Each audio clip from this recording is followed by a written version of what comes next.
Here we go. Lesson 9, section 6.4, values of trigonometric functions.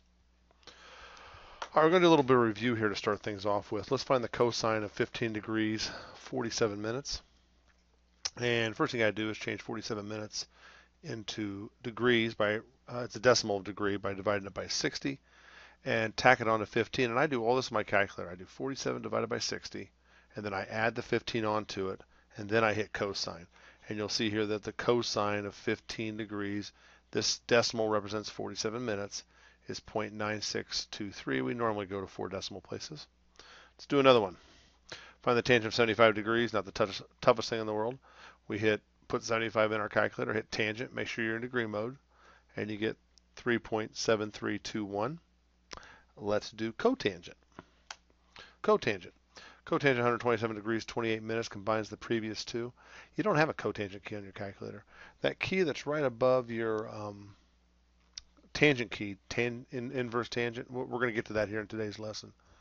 So what we have to do is convert the 28 degrees over to 28 minutes over to degrees by dividing it by 60. That's how we got the 127.46 degrees.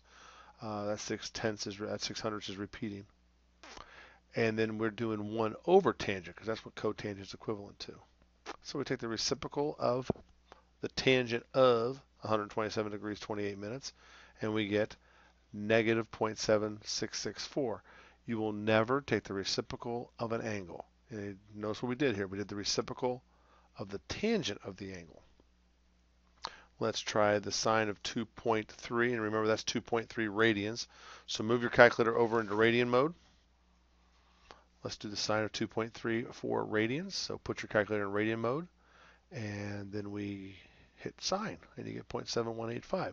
Not the toughest thing in the world. Secant of 0.45 radians, and again, you don't have a secant key on your calculator.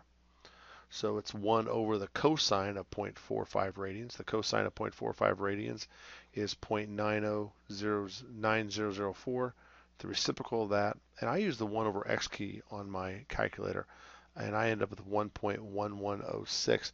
You are welcome to do 1 divided by, and then put 0.45 in, hit cosine, then hit equal. That'll get you the same answer. And we got cosecant here of 5.26 radians. Again, that's the reciprocal of sine, so we never take the reciprocal of an angle. We take the reciprocal of the sine of the angle. So while we're in radian mode, 5.26 sine is negative. And so we just take the sine of 5.26 radians. And when we do that, we get negative 0.8538. Take the reciprocal of that, and we get negative 1.1713. And that was the review. And now for something completely different. Well, I don't know how completely different it is. It's the opposite of what we just did. What we just did was we gave you an angle, and we asked for the sine, the cosine, the tangent, the cosecant, the secant, or the cotangent of it. Now, what happens, though, if we already know the sine of the angle and we want to go backwards and find the angle? So this one says approximate the acute angle. So that means we're only going to look for an angle between 0 and 90 to the nearest 0.01 degrees. And we know that the angle has a cosine of 0.3456. What we don't know is the angle. Now here's one way to do it. It's a really bad idea, but what you could do is put random angles in your calculator, keep hitting cosine until 0.3456 showed up. That would take a long time. And there is a much, much better way to do that.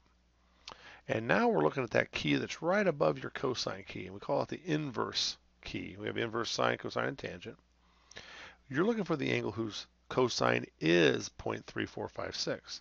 So you load up 0.3456 in your calculator, hit inverse cosine, and it'll say 69.78 degrees. Now this provided you were in degree mode. If you were in radian mode, it would have returned the radian answer for this. I want to stress that this right here, this cosine equals 0.3456, it's not written in radians or degrees.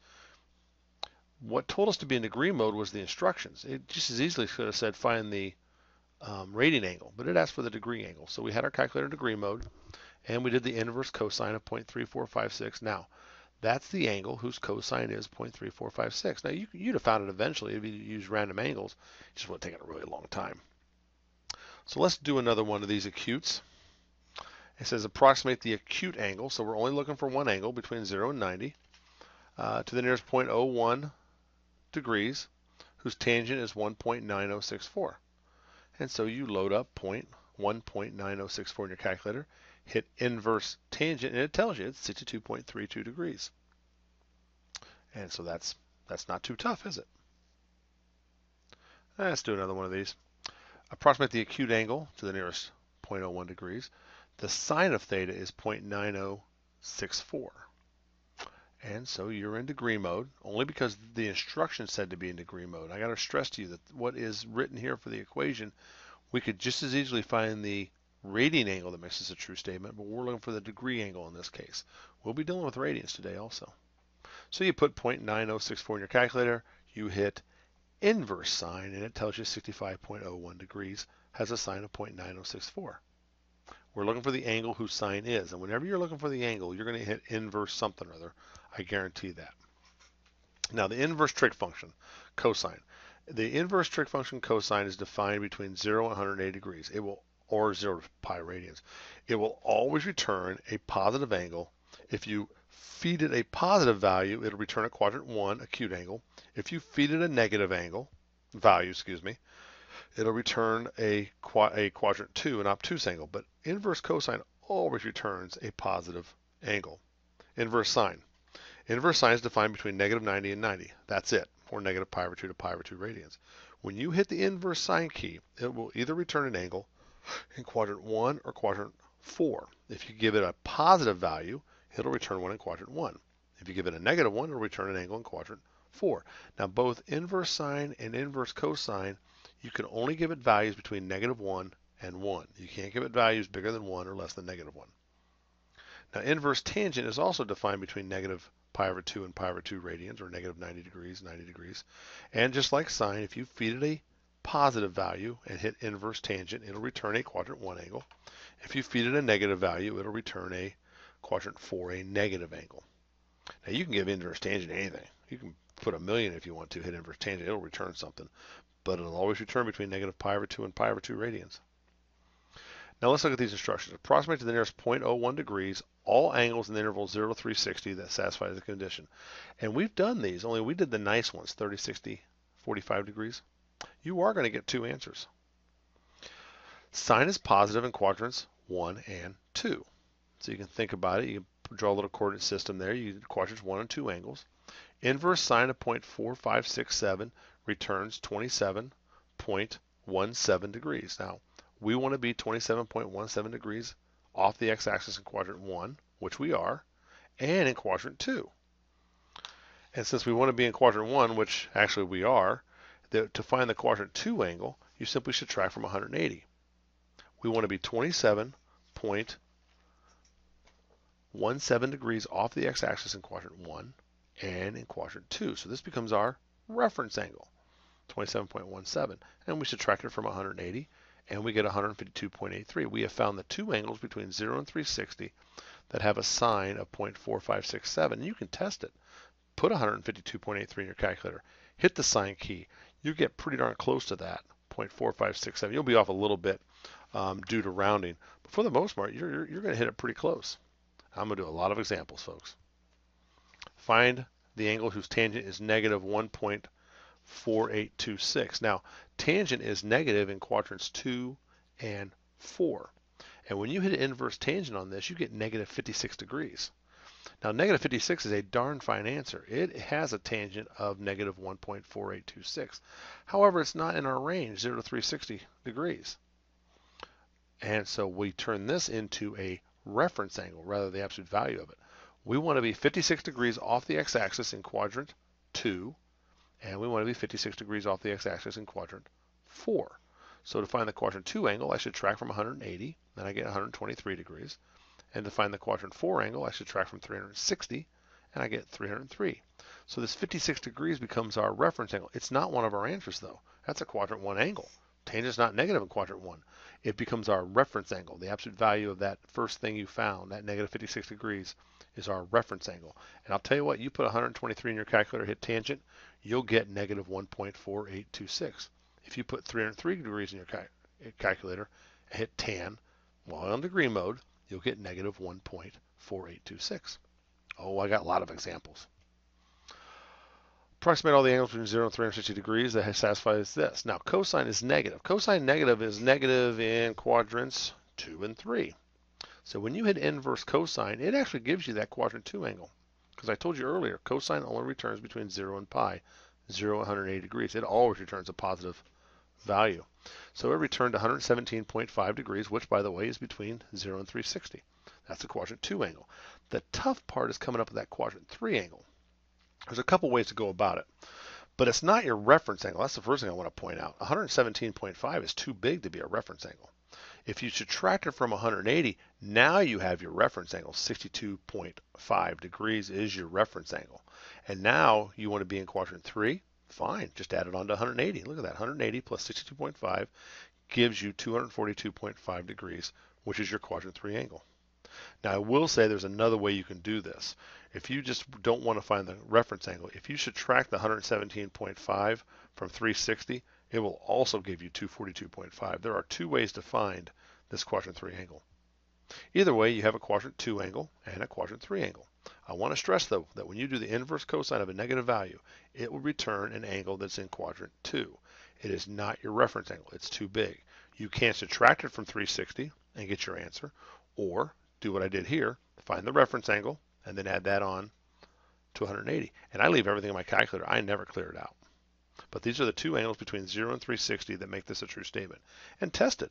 Put 242.5 in your calculator. Hit cosine. You'll get negative, pretty darn close to 0.4617. If you enter it in directly, it'll be a little bit of a rounding error, but you'll be pretty darn close. Great check. Oh boy, here we go. Secant. All right, you don't have an inverse secant key on your calculator. You have an inverse cosine key. So what we're going to do is cheat. We're going to turn this into a cosine problem. I'm simply going to take the reciprocal of both sides, and the reciprocal of secant is cosine, and the reciprocal of 1.4080 is 0.7102. I pretend like this is the question I was given. Find the angle between 0 and 360 whose cosine is 0.7102. Cosine is positive in quadrants 1 and 4. I'm feeding cosine a positive value, so it's going to return an acute angle, which, by the way, is also my reference angle because it's an acute angle. So now here's a case where my reference angle happens to also be one of my answers, because I wanted an answer in quadrant 1, but I also want one down in quadrant 4 because that's where cosine is positive. So I subtract 44.75 from 360 and I get 315.25. These are the two angles between 0 and 360 that make this a true statement. All right, cotangent 2.4586. And again, you don't have an inverse cotangent key. You have an inverse tangent key. So we're going to cheat. We're going to turn this into a tangent problem. Take the reciprocal of both sides of your equation. The reciprocal of cotangent is tangent. The reciprocal of 2.4586 is 0.4067. Got it. Now I pretend like this is the question that was handed to me. Tangent is positive in quadrants 1 and 3. I do inverse tangent of 0.4067. It gives me 22.13, which is a darn fine answer. And it's also my reference angle because it's an acute angle. This is the angle in quadrant 1. This is my reference angle. I want to be in quadrant 3, so I add it to 180, and I get 202.13. And I end up with two answers, 22.13, 202.13. I normally get questions from students who say, how do you know when to add and when to subtract? Listen, if I want to be in quadrant 3, I want to be bigger than 180, so I add the reference angle on. If I want to be in quadrant 2, I want to be less than 180. So I subtract the reference angle. It's got to make sense. All right, here we go. This will be our last one dealing with degrees. We're going to switch to radians after this one. Cosecant. All right, well, cosecant is the reciprocal of sine, so I change the problem into a sine problem by taking the reciprocal, and I pretend like it was handed to me this way. The sine of theta is, find the angles whose sine is negative 0.3862. Sine is negative in quadrants 3 and 4, then the bottom half there. I do inverse sine of negative 0.3862. I end up with negative 22.72 degrees. That is a darn fine angle, however, it's not in range, so its absolute value becomes my reference angle, 22.72 degrees. I want to be 22.72 degrees off the x-axis in quadrant 3 and 22.72 degrees off the x-axis in quadrant 4.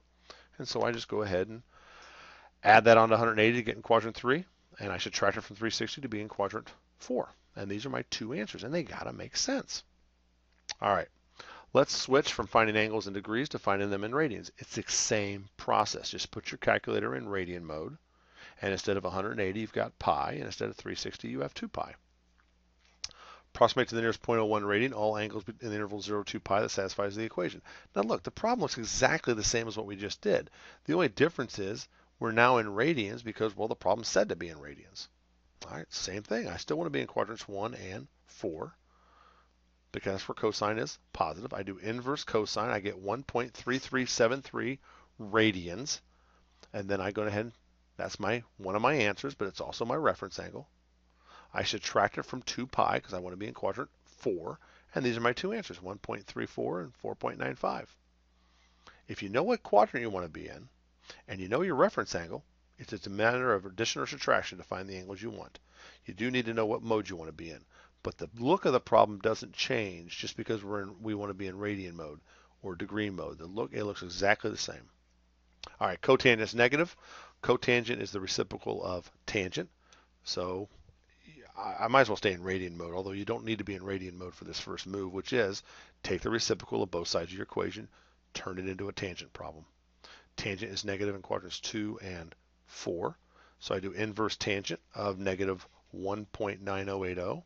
I get negative 1.0881, which is a darn fine answer to this equation, but it's out of range. It's too small. So the absolute value of that angle becomes my reference angle. I want to be in quadrants 2 and quadrants 4. So I subtract this from pi because I want to be in quadrant 2, and I get 2.05. I subtract it from 2 pi because I want to be in quadrant 4, and I get 5.20. And those are my two answers. As soon as you see positive or negative and which function it is, you know which quadrant you want to be in. You might have to take a reciprocal first and then inverse function, get a reference angle, and you're off to the races. Cosecant, another reciprocal. So the first thing we do is turn this into a sine problem by taking the reciprocal of both sides. I say, okay, find the angles between 0 and 2 pi radians, where the sine of theta is 0.7896. Sine's positive in quadrants 1 and 2. I do the inverse sine. I get 0.9101, which is a darn fine answer. It also doubles as my reference angle. I want to be 0.91 radians off the x-axis in quadrant 2. So I subtract that from pi because I want to be in quadrant 2. I get 2.23 radians, and those are my two answers. I know, this is exciting, isn't it?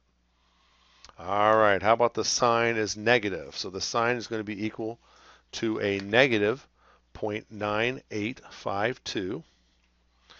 And so sine is negative in quadrants 3 and 4. I do the inverse sine, and I get a negative angle, which is a darn fine answer, but it's out of range. So the absolute value of that angle becomes my reference angle. I want to be in quadrants 3 and 4, so I add the reference angle onto pi to get in quadrant 3. I subtract from 2 pi to be in quadrant 4. I get 4.54 and 4.88. I know it doesn't get any more exciting than that, does it? Let's try a tangent problem here. So the tangent of some angle happens to be 5.2683. I know the tangent is positive in quadrants 1 and 3. I do inverse tangent, and I get a darn fine answer.